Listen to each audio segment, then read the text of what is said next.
amma caaltuutti daawwalattee jirti akkuma isin agartanii caaltuunis maal jette beektu koottuun araaramnaa jette yookaas immoo asumaan iyyuu dhiifama siif godhaa rakkoo tokko hin qabu jennaan isheen kun immoo indiddee jechuudha asitti uftee yoo mana keetti dhufe malee yoo ijaan wal agarre malee araarri hin ta'u walitti araaramuu hin dandeenyu jettee jirti. Shama akkam jirtu hordoftoota fi kabajamtoota keeyya ani jala galata rabbii isinillee bakka jiraattanii bakka jirtanitti nageenyi isin faana jiraatu. Maqaan isheen jedhan Samiriinaa moo akkam Samiriinaa akkas na fakkaate maqaan ishee dogoggoruu baadhee Samiira osoo hin taane Samiriinaa akkas waan jiru na fakkaate obboleessi Muktaariin viidiyoo sana irratti qopheeffadhee ture maqaa ishee. Seeraan hin qabanne egaa warri jaarsi namaa hatan kun maqaan isaanii yoomillee seeraan namaa hin qabamu.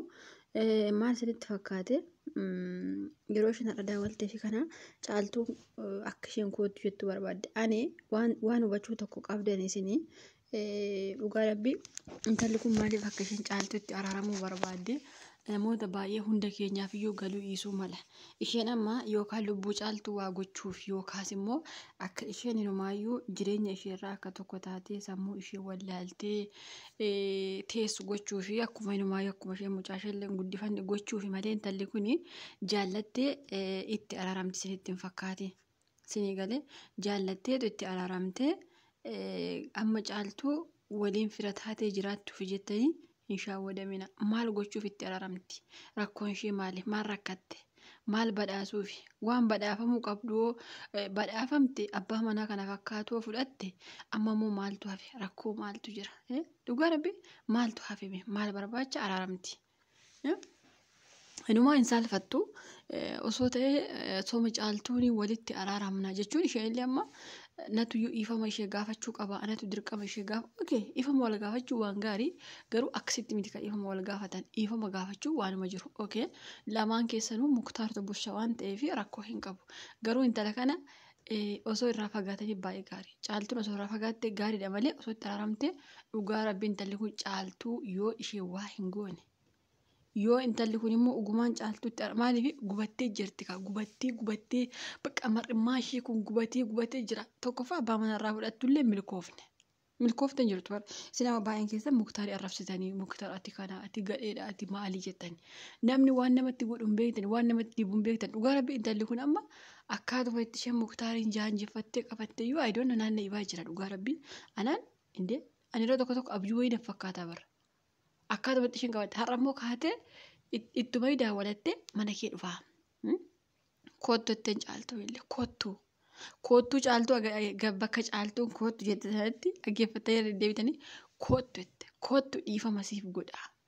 kana osoo caaltuun agarte intala kana yoo caaltuun intala kanaaf dhiifama goote maal agartan caaltuun hima duuteetti bakka gaafas dhugaa rabbii gaaf intala kanaaf dhiifama goote caaltuun bakka hima duutee joonjofteetuma bakka caaltuu du'a malee waan ishaaf hin jiru maal gochuu dhiifama gooteef si jemmar ijoolleen keenya boran ijoolleen godhaa ijoolleen keenya walitti diina taate ijoolleen dantaa ishee alatte ijoolleen kan Muktaarii ijoolleen maaltu gahe atillee deesse caaltuu illee deesse ijoollee waan itti gahu hin jiru jechuudha garuu kun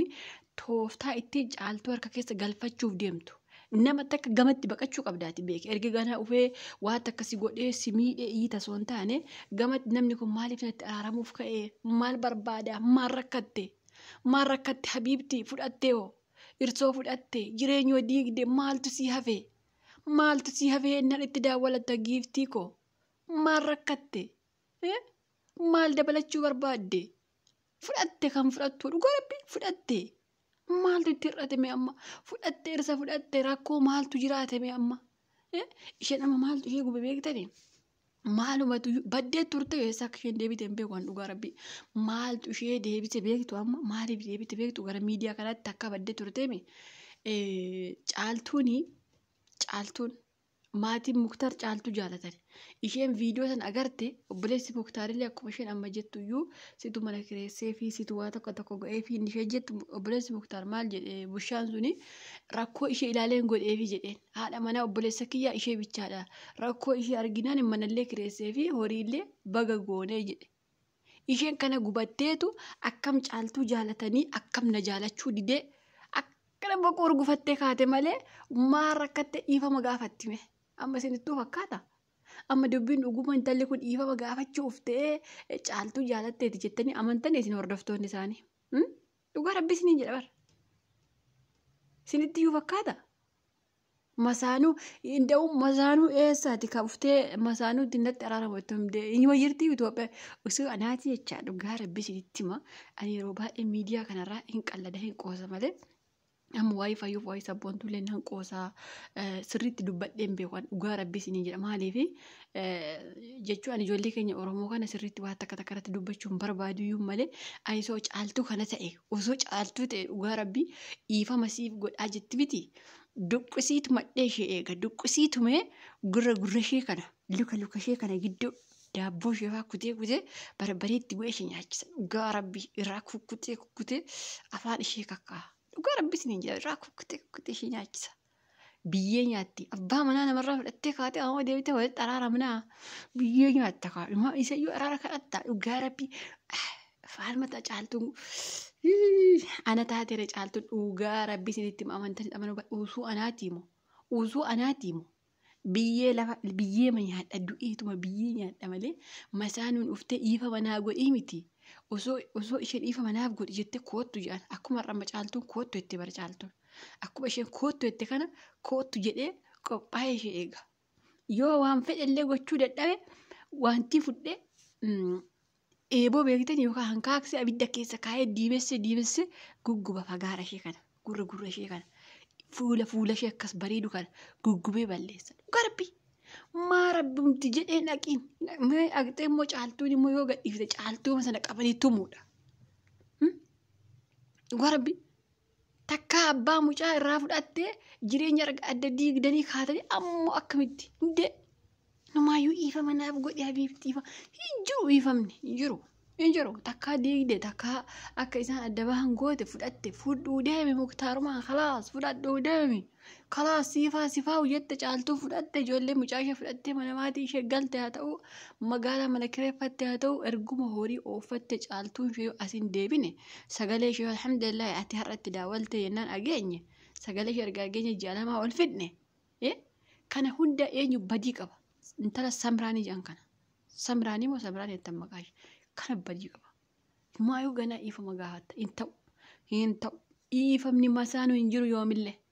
daawun masaanuu dhugaa rabbii caaltuun umurii ishee kanaan mana barumsaa ishee keessaa iftee dhugaa rabbii barumsa ishee iftee gara gaa'ela isheetti galtee erga gaa'ela isheetti galtee immoo gaa'elli kun naan taane hin jenne nan rakkadhe hin jenne mana kiraayii waan kaffaladhu dhabe hin jenne usuu waa tokko hin ta'in rakkina ishees sooroma ishees waan hundaa ishees waan himatiin jireenya ofii ooffatti. Rabbi mucaa kennee fi mucaa tokko argatte kuni akkuma obboleessi muktaar shayixaan jedhu intaloon shayixaan dhuftee gidduu isaanii xaphettee adda isaan baaftee abbaa manaa irraa fudhatte har'a immoo dhiifama godhu malee keessi kiyya nagaa dhabe hin sobdii bara dhugaa rabbiin sobdii masaanuu eessaatu hagam masaanuu kiyyaaf dhiifama gochuun keessi koo nagaa hin argatu hin jiru iyyuu malee addunyaarrayyuu hin jiru dhugaa rabbiin jiru yoo uma